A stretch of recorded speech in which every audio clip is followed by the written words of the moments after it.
Le droit à la résistance, il est inscrit dans la Déclaration des droits de l'homme et du citoyen de 1793.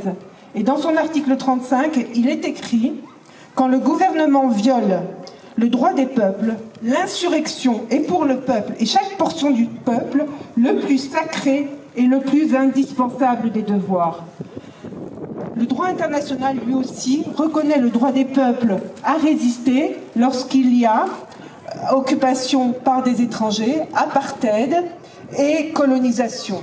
Alors, c'est exactement le contraire que les États qui nous gouvernent proposent au peuple palestinien. Ils leur demandent de se soumettre, d'obéir, de se taire, de se désarmer, d'obéir à l'occupant. Pourquoi est-ce qu'on interdit au peuple palestinien le droit de résister? Pourquoi est-ce que les résistants palestiniens sont-ils systématiquement taxés d'être des terroristes lorsqu'ils sont en résistance? Quel chemin reste-t-il aux Palestiniens pour exercer ce droit sacré? Et nous, à la Synode, eh bien, nous sommes à leur côté. Aujourd'hui, les citoyens du monde, dans beaucoup de pays, lorsqu'ils dénoncent ces violations du droit international et qui nient le droit des Palestiniens à résister, aujourd'hui, nous sommes criminalisés. Et nous avons de nombreux exemples de personnes très courageuses qui sont en procès actuellement pour avoir parlé de la Palestine en termes de résistance.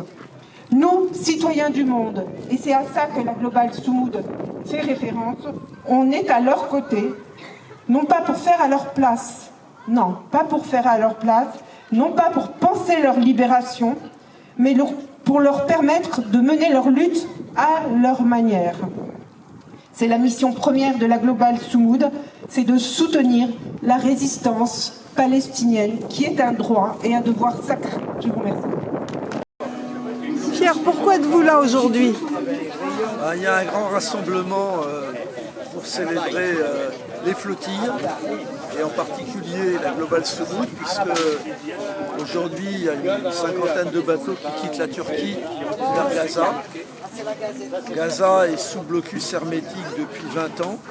Gaza a subi des bombardements incessants. Gaza subit depuis le 7 octobre 2023 un génocide qui a probablement exterminé un dixième de la population. Ils ont tué des soignants, des journalistes. Il n'y a pas très longtemps, on a lu pendant 3 jours les noms des 18 000 enfants identifiés qui ont été tués à Gaza. Et donc comme nos dirigeants occidentaux ne sont même pas complices, ils sont co-auteurs de ce génocide. Ce sont les sociétés civiles qui doivent aujourd'hui donner l'exemple, et au premier rang les flottilles. Alors ils ne passeront pas, c'est probable, mais c'est pas grave. Il faut tout tenter actuellement. On est en train de faire craquer complètement l'image d'Israël, qui est un État fasciste. Et un jour viendra où cette image obligera les complices à arrêter de soutenir.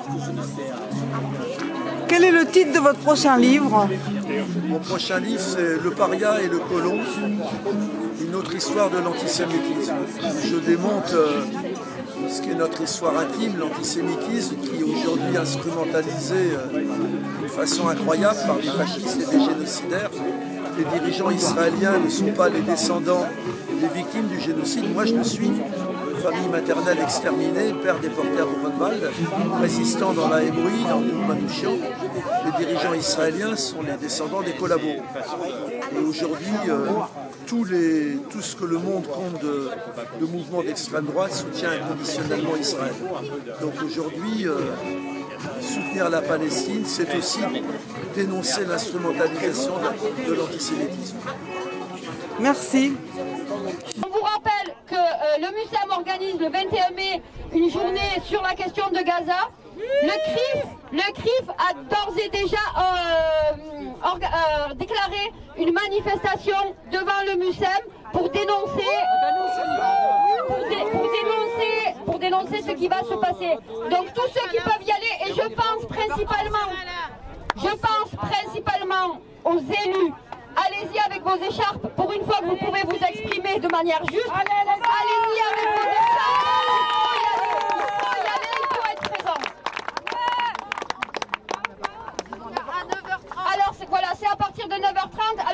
aussi que selon la préfecture, il risque d'y avoir des arrestations si contre-manifestation à la manifestation du CRIF. Mais moi je dirais que ce qui est juste là-bas, ça sera notre présence. Ce qui est injuste, c'est la présence du CRIF. Il ne représente